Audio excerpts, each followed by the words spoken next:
Irmãos e irmãs, o texto que acabamos de ouvir é mais um dos fatos, relatos extraordinários da vida de Jesus. Quando nós percebemos os detalhes daquilo que nós ouvimos, nós percebemos também a grandiosidade de Jesus. Uma pergunta a cada um de nós para nós refletirmos: onde Jesus morava? Qual que era a cidade de Jesus? Jesus era um missionário, ele era um pregador itinerante, que andava por muitas cidades, mas ele tinha um local que ele costumava residir, um local que ele residia com os apóstolos. É como se fosse a base missionária de Jesus. Jesus nasceu em Belém.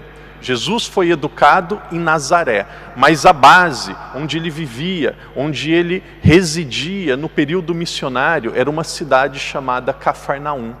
Cafarnaum era a maior cidade da região de Nazaré, a maior cidade do norte de Israel. A cidade de Cafarnaum era a cidade de Pedro. É muito provável que Jesus, ele residia na casa de Pedro, ali com os apóstolos, eles formavam a comunidade, ali Jesus, ele tinha um lugar fixo para viver. Depois que ele começou a missão, ele não voltou para a casa da mamãe, do papai, em Nazaré, nem voltou para Belém. Então Cafarnaum, que era uma grande cidade, uma cidade portuária, possivelmente era lá que Jesus residia. Antigamente em Israel, país que Jesus vivia, havia um templo. O templo estava em Jerusalém, mas nas cidades principais, nas cidades maiores, haviam sinagogas. Sinagogas eram lugares de oração. O templo, o único templo, era lugar de oração, mas também lugar de sacrifício, onde uma vez por ano as pessoas sacrificavam, o sacerdote sacrificava os animais que depois as pessoas levariam para suas casas e depois celebrariam a Páscoa nas casas, em família. Padre, por que você está dizendo tudo isso? O Evangelho de hoje nos diz que Jesus estava em Cafarnaum. O Evangelho de hoje nos diz que Jesus se encontrou com o chefe da sinagoga. Então nós estamos diante de uma das pessoas mais importantes da cidade. Naquela época, todo judeu, todo sábado, ele ia à sinagoga, ele rezava, ele cumpria os preceitos religiosos, da mesma maneira que para nós domingo é o dia de missa, para eles sábado era o dia de ir na sinagoga. De repente, o chefe da sinagoga, uma das grandes referências daquela sociedade, sabia que a sua filha estava muito doente, que a sua filha estava correndo risco de vida. Seguramente ele já havia procurado médicos, seguramente ele já havia procurado todos os meios. E quando Jesus caminhava, quando Jesus passava na rua, aquele homem teve uma coragem extraordinária. Aquele homem que seguramente muitos se prostravam diante dele, pediam favores, reverenciavam por ser um chefe da sinagoga. O texto diz que ao ver Jesus, para que não fique nenhuma dúvida, o texto diz assim, Jairo era o nome dele. Ao ver Jesus, caiu a seus pés e suplicou-lhe com insistência. Consigo imaginar Jesus caminhando, de repente a pessoa mais popular da cidade se prostrando, se ajoelhando aos pés de Jesus e pedindo que lhe curasse a filha. Que gesto de humildade, que gesto de confiança. Neste momento, aquele homem ele estava colocando, humanamente falando, a sua reputação em risco. Chefe da sinagoga, fazendo isso. Jesus nem é um chefe da sinagoga, nem é uma pessoa conhecida. Então, naquele momento, aquele homem mostrou uma grande atitude de fé. E ele disse: Senhor, vem para a minha casa, toque na minha filha, e ela será curada. E aqui nós começamos e podemos imaginar a cena. Jesus começa a caminhar e aqui ele levou apenas 3 apóstolos. Normalmente eram os 3 que ficavam mais próximos. Aqui havia Pedro, João e Tiago. Então Jesus começou a caminhar. Jesus começa a caminhar junto com aqueles 3 e uma grande multidão que o apertava de todos os lados. De repente Jesus disse: quem me tocou? Os apóstolos começaram a zombar. Senhor, quem te tocou? Está todo mundo te tocando. Olha a multidão te apertando, quem te tocou?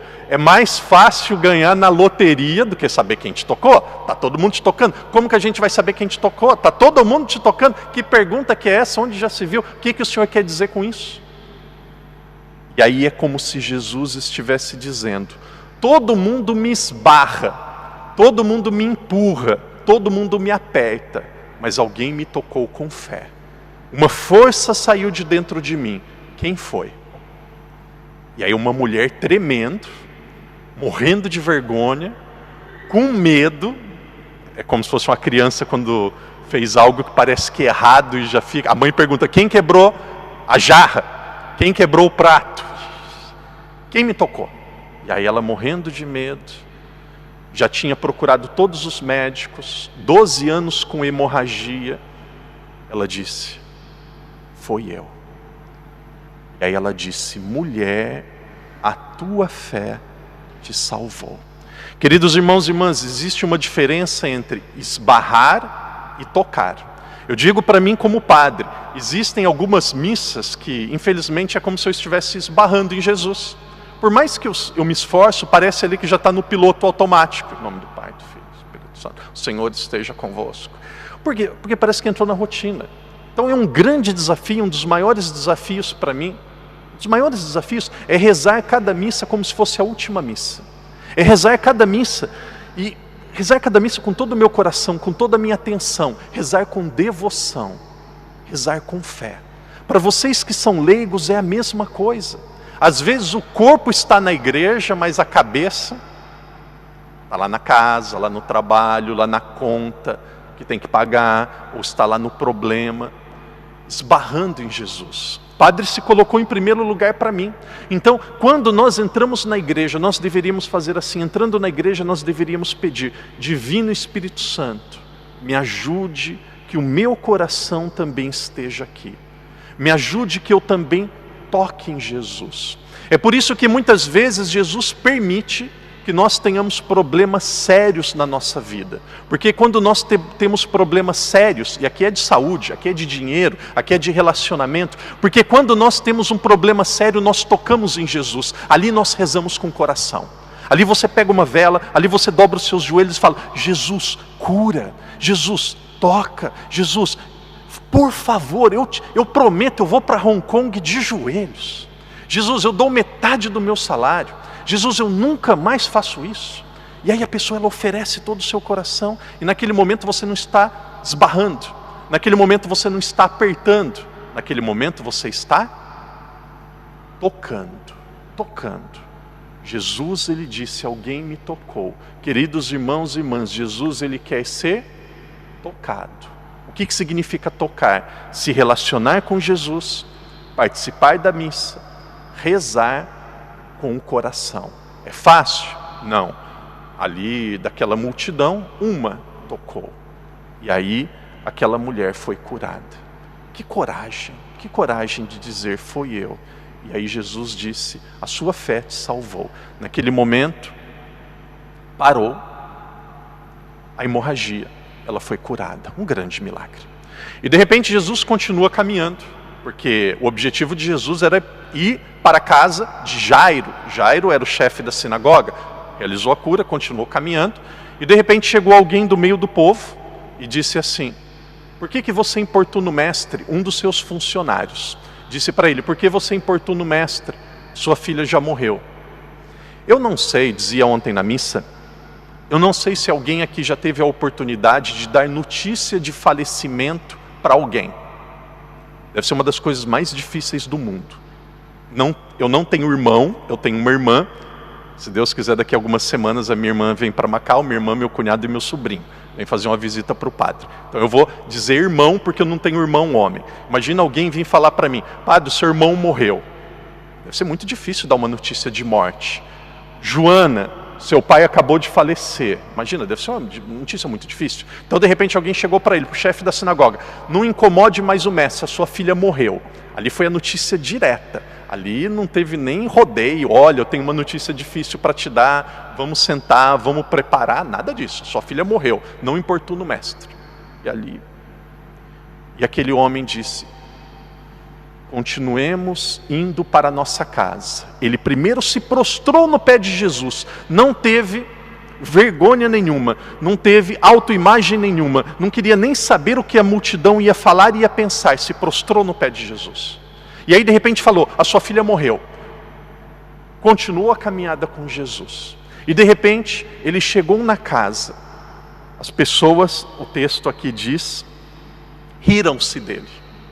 Riram-se dele, porque já tinha morrido. Então, aqui 3 detalhes que fazem toda a diferença. Prostrou-se aos pés de Jesus, não se preocupou com aquilo que iam falar, zombar, criticar. Falaram que a filha dele tinha morrido. Ele continuou acreditando em Jesus. Depois, quando chegou na casa, começaram a rir dele. Ele continuou acreditando em Jesus. Que homem de fé madura, que homem corajoso, que homem exemplar. E aí de repente Jesus, ele disse, pegou apenas os 3 apóstolos e pegou aquele pai, levou para o quarto, e aqui o texto diz, aparece uma palavra em hebraico ou aramaico, Talita cum, menina, levanta-te. Padre, e aqui é uma das poucas vezes que na Bíblia, que foi escrito em grego, aparece uma expressão em hebraico. Aqui é uma das poucas vezes que, mesmo sendo traduzido em português, continua tendo uma palavra em hebraico. Mas por quê? Se a Bíblia foi escrita em grego, por que tem essas palavras em hebraico? Se a Bíblia foi traduzida para nós em português, por que tem essas palavras em hebraico? Essas palavras de Jesus, elas devem ter sido tão fortes, tão marcantes, tão inesquecíveis, que os apóstolos jamais esqueceram. Eles expressaram exatamente do jeito que Jesus falou, na língua que Jesus falou. Jesus abriu a boca e ele não falou em grego, ele não falou em português, ele não falou em inglês, ele usou essas palavras, Talita cum. Talita cum, menina, levanta-te. A menina levantou, para mostrar que realmente o milagre tinha acontecido. Ele deu a comer, aquela menina comeu, e a multidão ficou impressionada.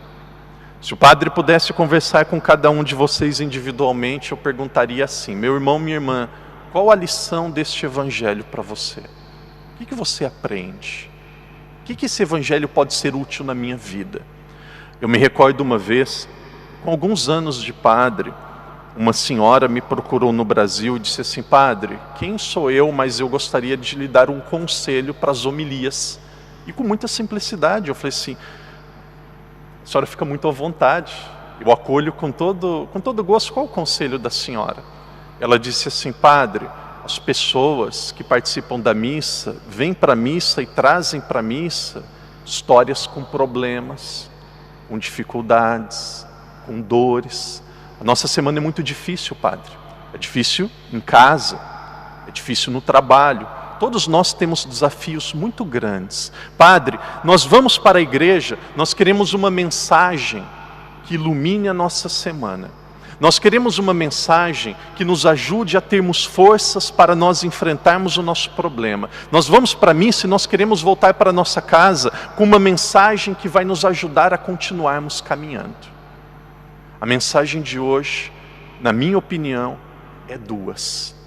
Primeiro, antes de Jesus realizar o milagre, aquele homem, Jairo, ele fez a parte dele.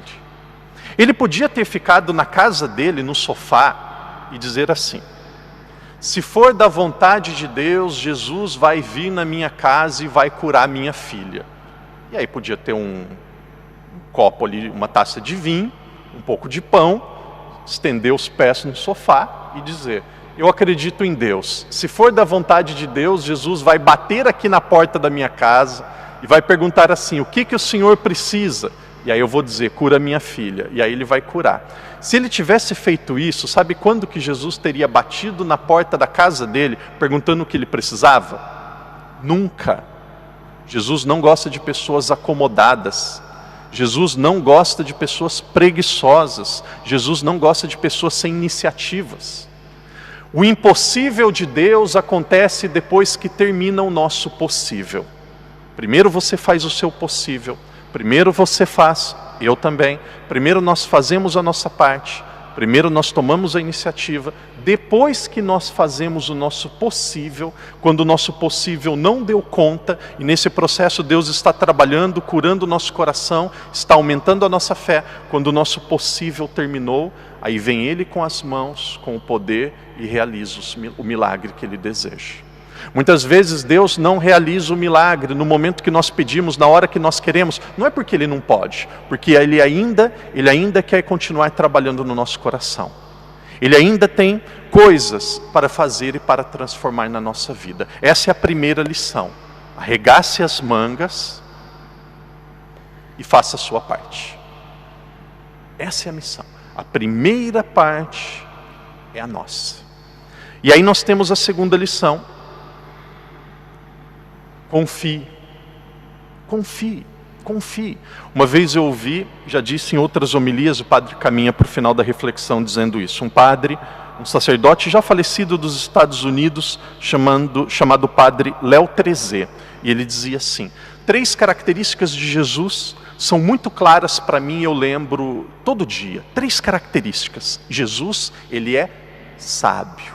Se ele é sábio, ele sabe o que está fazendo. Por mais que às vezes parece que não tem lógica, Jesus é sábio. Se ele é sábio, ele sabe o que faz. Jesus, ele é amoroso. Se ele é amoroso, ele me ama. Ele cuida, ele vai segurar na minha mão. Ele não vai me deixar passar por isso sozinho. Jesus é todo poderoso. Se ele é todo poderoso, e de fato ele é, ele pode resolver essa situação quando e como ele quiser. Irmão, irmã, sempre, Jesus é sábio.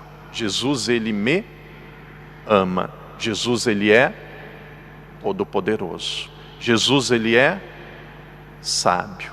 Jesus, ele me ama. Jesus, ele é todo-poderoso. Qual que é a conclusão disso? Confie. Confie. Confie. Faça a sua parte como se tudo dependesse de você e confie como se tudo dependesse de Deus. Este homem e aquela mulher com hemorragia, eles fizeram a parte deles com todo amor e com todo o coração. E pensamos assim, mesmo com as nossas limitações, com os nossos pecados e falhas, que Jesus nos ajude a tocá-lo, a fazermos, a participarmos das coisas de Deus com todo o nosso coração, com todo o nosso amor, com toda a nossa fé. Irmãos e irmãs, existem momentos na nossa vida que só Deus é capaz de nos ajudar. Só Deus é capaz de realizar o milagre que nós precisamos. Confiemos, porque Ele não vai realizar, Ele já está realizando. E o primeiro milagre não é aquele que nós pedimos. O primeiro milagre é a cura do nosso coração. E qual é a cura do nosso coração? É a nossa fé. Encerro dizendo assim, uma vez uma pessoa disse assim: Padre, faz 30 anos que eu rezo para o meu marido parar de beber. Ele é alcoólatra. Por que Deus não me escuta, Padre? Continua bebendo exatamente do mesmo jeito. Naquele dia eu tive vontade de chorar, de dar um abraço e chorar com aquela mulher. Triste. Padre, 30 anos eu rezo, ele não para de beber. Ou pode ser jogo, ou o que for. E aí eu disse, meu Deus, o que eu vou dizer para essa mulher? O que eu vou dizer? Às vezes o padre não sabe o que dizer, às vezes eu sou gente. O José Maria vai viver essa experiência. Às vezes, quando eu comecei a atender confissão, eu ia para o confessionário com mais medo de quem ia se confessar. Falei, meu Deus, e se alguém pede um conselho, eu dou um conselho errado, ou não sei o que dizer, e se alguém conta uma situação e eu peço para ir para um caminho, ela faz e depois dá errado. Eu falei, meu Deus. E aí é como se fosse o Espírito Santo. Eu disse assim, Senhora, Deus, ele não realizou o milagre que a senhora pediu, mas ele realizou um milagre muito maior. Esses 30 anos de oração rezando para ele deixar a bebida, lhe deu uma fé madura, forte e uma fé verdadeira. A senhora é uma mulher de fé. Um dia ele se encontra com Deus e ele se vê. Julgamento é pessoal. Agora, se Deus lhe chamasse hoje, a senhora estaria no céu. Porque uma mulher que reza por 30 anos, sem deixar de rezar, sem deixar de confiar, é uma santa. É uma santa. Às vezes Deus não vai fazer aquilo que nós pedimos, na hora que nós pedimos, do jeito que nós pedimos. Porque Ele não quer realizar aquele milagre que é o mais simples e é o passageiro, e depois a gente até esquece. Ele quer nos fazer santo. Não deixe de pedir. E se no dia da sua morte o pedido ainda não tiver sido realizado, agradeça muito a Deus. Porque você é santo, é santa. E não desistiu. Faça a sua parte e confie totalmente nele. Nós conseguiremos aquilo que realmente vale na vida, que é a nossa união profunda, a nossa união eterna com Deus.